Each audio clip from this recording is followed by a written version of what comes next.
O'zbekiston Respublikasi Konstitutsiyasi qabul qilinganligining 33-yilligi Nishon tumanida keng nishonlandi.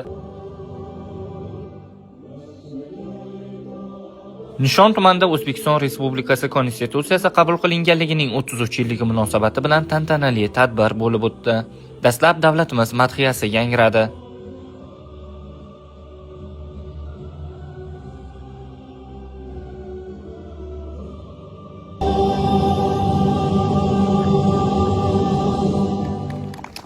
Shundan so'ng tuman hokimi Botir Tog'ayev so'zga chiqib, yurtimizning bosh qonuni qabul qilinganligining 33 yilligi munosabati bilan o'zining tabrik so'zini o'qib eshittirdi.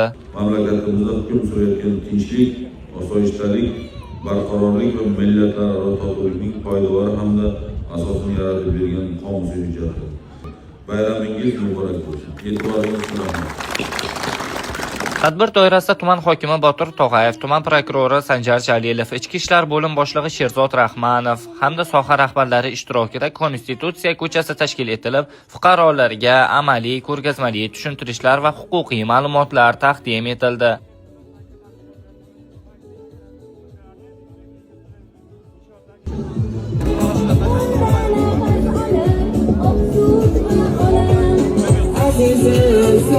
Shuningdek, 18 yoshga to'lgan 5 nafar yoshlarga fuqarolik pasporti topshirildi.